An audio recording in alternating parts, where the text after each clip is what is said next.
आपने एक बहुत अच्छी अभी एक लाइन बोली दीपिका कि कमलनाथ ने जिनको गढ़ा है, लेकिन यही लोग अब कमलनाथ के गढ़ में उनको कमज़ोर करने में जुटे हुए हैं। और शायद यही वजह रही है कि दीपक सक्सेना, जिनके पिछले कुछ समय से बीजेपी में शामिल होने की अटकलें तेज थी, आज वो बीजेपी की सदस्यता ग्रहण कर सकते हैं। देखिए, दीपक सक्सेना के बारे में आपको बता दूं, इकलौते ऐसे व्यक्ति हैं जिनकी तस्वीरें ऐसी सामने आई हैं जिनसे कमलनाथ का याराना जो है वो देखने को मिलता है। कमलनाथ के कंधे पर उनका हाथ रखा रहता है। ऐसी तस्वीरें हम सभी ने देखी है। लेकिन अब से कुछ दिन पहले उनके जो बेटे थे, उन्होंने बीजेपी का दामन थाम लिया। हालांकि उसके बाद भी दीपक सक्सेना ने यह दावा किया कि देखिए, मैं कहीं नहीं जा रहा हूं। ये तक बात हुई कि वो नकुलनाथ के जब सांसदी को लेकर जब प्रत्याशी बनाए गए, जब वो फॉर्म भरने जा रहे थे, तो उनके प्रस्तावक बनकर जाएंगे। लेकिन नकुलनाथ के वो प्रस्तावक नहीं बने, तभी से ये तमाम अटकलें शुरू हो गई हैं। और फिलहाल हम बीजेपी कार्यालय में ही मौजूद हैं। छिंदवाड़ा से दोपहर के करीब तमाम जो समर्थक हैं दीपक सक्सेना के, वो सभी यहाँ पर पहुंचे और अब वो बीजेपी कार्यालय में मौजूद है। माना जा रहा है कि अब से कुछ ही देर बाद मुख्यमंत्री मोहन यादव के साथ यहाँ पर प्रदेश अध्यक्ष वी डी शर्मा पहुंच सकते हैं। आप देख रहे हैं कि यहाँ पर आपको भीड़ देखने को मिल रही होगी। तमाम यहाँ पर जो लोग हैं वो यहाँ पर पहुंचने शुरू हो गए हैं। दीपक सक्सेना के बारे में आपको जानकारी दे दें तो देखिए, पूर्व में मंत्री रहे हैं, पूर्व प्रोटेम स्पीकर रहे हैं, कांग्रेस के और कमलनाथ के सबसे करीबी नेताओं में से एक माने जाते हैं। अगर आप देखेंगे तो यहाँ पर आपको बीजेपी कार्यालय में साफ तौर पर हलचलें नजर आ रही होंगी। उनके बेटे जो हैं वो यहाँ पर पहुँच भी चुके हैं। और कहीं ना कहीं देखिए, यहाँ पर आप देखेंगे तो बात एक ये भी हो जाती है कि जिस तरह से लगातार कांग्रेस जो है वो नेताओं को फिलहाल शायद अभी रोकने की कोशिश नहीं कर पा रही है। और यही वजह रह रही है कि बड़ी संख्या में जो बीजेपी के नेता हैं वो यहाँ पर आकर शामिल होते जा रहे हैं। कहीं ना कहीं अगर मैं आपको एक बार तस्वीरें दिखाते हुए ले चलूँ आपको कि यहाँ पर किस तरह से देखिए, जो है एक तरह से सभी जो नेता हैं वो यहाँ पर पहुँच चुके हैं। देखिए, दीपक सक्सेना का आना एक कमलनाथ का हम कह सकते हैं कि व्यक्तिगत झटका हो सकता है, क्योंकि जिस तरह से पिछले कुछ समय से अटकलें तेज थी। हालांकि दावा तमाम जो कांग्रेस के नेता हैं वो यही कर रहे थे कि देखिए, फिलहाल हम कहीं भी नहीं जा रहे हैं, हम कमलनाथ के साथ रहेंगे और जो है फिलहाल जो है कमलनाथ के ही करीब में रहेंगे। और सांसद का जो चुनाव होने वाला है, लोकसभा चुनाव जो होने वाले हैं, फिलहाल वो जो है वो पूरी तरह से यहीं रहेंगे। लेकिन देखिए, अब जो है तमाम यहाँ पर कार्यकर्ता पहुँचने शुरू हो गए हैं और यहाँ पर जो है अलग अलग जगहों से पहुँच भी रहे हैं। आप लोग सभी छिंदवाड़ा से आए हैं, क्या वजह रही सर? कमलनाथ की तो बड़े करीबी हैं आप सभी, कहते हैं कि आप ही का गढ़ है। हमको मान सम्मान नहीं मिला कांग्रेस पार्टी में। हम 22 साल से रहे कांग्रेस पार्टी में, तो हम मोदी को, दीपक सक्सेना जी के नेतृत्व में हम ज्वाइन कर रहे हैं, दीपक भैया के। हाँ जी, कई काम नहीं हुए, मान सम्मान नहीं हुए। वृद्धा पेंशन ये मोदी सरकार ने बनाई है और लाडली बहना को पैसा दे रहे हैं, तो सब प्रसन्न होगा। राम मंदिर बनाया मोदी सरकार ने। मान सम्मान क्यों नहीं मिला? ऐसी क्या वजह हो गई? चुनाव के पहले अचानक से मान सम्मान किया?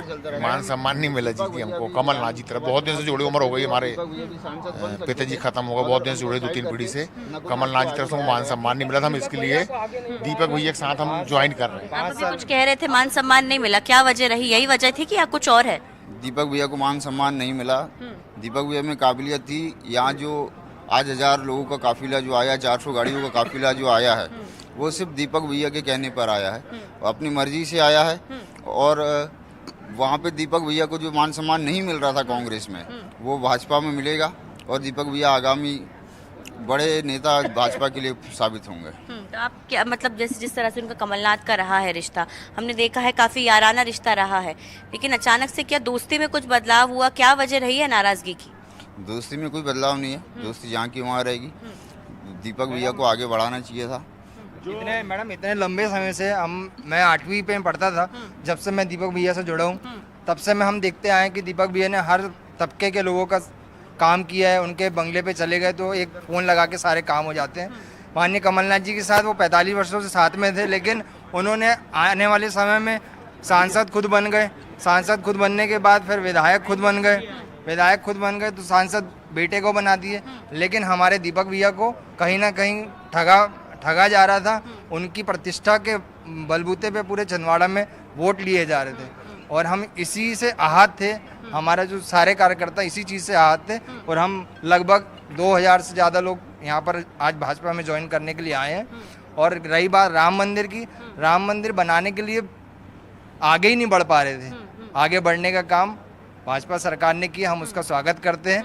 इसलिए हम आज दीपक भैया के साथ हम सब ज्वाइन होने आए हैं। देखिए कहीं ना कहीं जो एक बात यहाँ पर कार्यकर्ताओं द्वारा कही जा रही है, ये हम नहीं कह रहे हैं, ये कार्यकर्ता खुद कह रहे हैं कि दीपक सक्सेना को जो वजन मिलना चाहिए था, जो होना चाहिए था, वो हो नहीं पाया। हालांकि देखिए वो पूर्व मंत्री रहे हैं, पूर्व में प्रोटेम स्पीकर भी रहे हैं, और अगर आप देखेंगे तो बड़ी संख्या में यहाँ पर देखिए कार्यकर्ता पहुंचे हुए हैं, और ये तमाम कार्यकर्ता दीपक सक्सेना के साथ पहुंचे क्योंकि अब से कुछ ही देर बाद यहाँ पर ज्वाइनिंग भी हो सकती है मुख्यमंत्री की मौजूदगी में। तो देखिए कहीं ना कहीं नाराजगी भी एक बात हो सकती है, कहीं ना कहीं जो है अलग अलग सिचुएशंस कभी कभार बन जाती हैं जो कि शायद खुलकर इस तरह सामने नहीं आती, लेकिन जिस तरह से आप देखेंगे कि यहाँ पर अब जो लोग पहुंचे हुए हैं छिंदवाड़ा से, वो फिलहाल अभी यही दावा कर रहे हैं कि जो मान सम्मान मिलना चाहिए था वो मान सम्मान नहीं मिल पाया, और शायद यही वजह रही है कि जो दीपक सक्सेना के बेटे पहले ही जो है वो बीजेपी का दामन थाम चुके हैं, लेकिन अब जो है बारी शायद उनके पिता की है, जो है दीपक सक्सेना की खुद बारी है। हालांकि वजह यह भी है कि कमलनाथ के जो करीबी रिश्तों के लोग हैं, चाहे हम सैयद जाफर की बात करें, चाहे हम बात करें दीपक सक्सेना की, कमलेश शाह को भी देखिए काफ़ी माना जाता है कि कमलनाथ ने जो है कमलेश शाह के बलबूते पिछली बार नकुलनाथ ने एक लीड ली थी, उनके क्षेत्र से ही वो लीड आई थी, वो आकर बीजेपी में शामिल हो गए। लेकिन इसके साथ ही साथ अगर दूसरा नाम बात की जाए विक्रम आहाके, उनको देखिए छिंदवाड़ा का महापौर बनाया गया, काफ़ी ज़्यादा कमलनाथ ने जो है उनका साथ दिया, लेकिन उसके बाद जो ये पर्सनल जो है करीबी नेता जो कमलनाथ को छोड़ के बीजेपी में शामिल हो रहे हैं, वाकई ये बताता है कि बीजेपी पूरी तरह छिंदवाड़ा में एक जो है अपना एक पूरा मजबूत गढ़ बनाने में जुटी हुई है, मजबूती से ज़मीनी स्तर पर जुटी हुई है। इसलिए लगातार जो कांग्रेस के जो नेता हैं, जो कार्यकर्ता हैं, कमलनाथ के करीबी हैं, वो छोड़ कर आकर बीजेपी में शामिल हो रहे हैं, और आज एक और जो है वो पर्सनल तौर पर बड़ा झटका यहाँ पर कमलनाथ को लगता हुआ नजर आ सकता है। जी अमृताल जी, छिंदवाड़ा जो कमलनाथ का मजबूत गढ़ है, इस गढ़ को ढहाने के लिए बीजेपी विधानसभा चुनाव के नतीजे आने के बाद ही रणनीति के तहत काम कर रही थी, और जो बीजेपी की नीति रीति थी वो अब सफल भी होती हुई नजर आ रही है। लेकिन कमलनाथ और कांग्रेस जो है अपने गढ़ को बचाने के लिए कुछ भी नहीं कर रहे हैं। क्या वो अब वॉकओवर दे रहे हैं? देखिए एक तरह से दीपिका, हम नहीं जानते कि कमलनाथ फिलहाल अंदरूनी तौर पर क्या जो है वो रणनीति बना रहे हैं, लेकिन अगर कमलनाथ बना रहे हैं, क्योंकि देखिए कहीं ना कहीं कमलनाथ को अपने गढ़ को बचाना एक साख की सवाल बना देता है, क्योंकि देखिए खुद प्रिया नाथ, नकुलनाथ और तमाम कमलनाथ जैसे नेता कहते हैं कि हमारा 44 साल का रिश्ता है और 44 साल का रिश्ता रहा है, लेकिन क्या वजह रह रही है जो 44 साल के रिश्ते में जो तमाम नेता उनके साथ थे, जो तमाम लोग उनके साथ थे, वो छोड़ कर बीजेपी ज्वाइन कर रहे हैं। कल देखिए पार्टी का स्थापना दिवस है और 1 लाख से ज़्यादा लोगों की ज्वाइनिंग की बात और दावा प्रदेश अध्यक्ष वी डी शर्मा ने किया है। कल मुख्यमंत्री छिंदवाड़ा पहुंच रहे हैं, वहां पर जो है अपने दमखम के साथ चुनावी रैली करते हुए नजर आएंगे। मुख्यमंत्री का लगातार हर हफ्ते में एक बार ही छिंदवाड़ा दौरा, तमाम जो बड़े नेता हैं, चाहे कैलाश विजयवर्गीय की बात करें या सभी नेताओं की बात करें, वो एक तरह से वहां पर अपना जो है हम एक तरह से कह सकते हैं तंबू गाड़ के बैठे हुए हैं, वहां पर पूरी तरह से उनका फोकस है।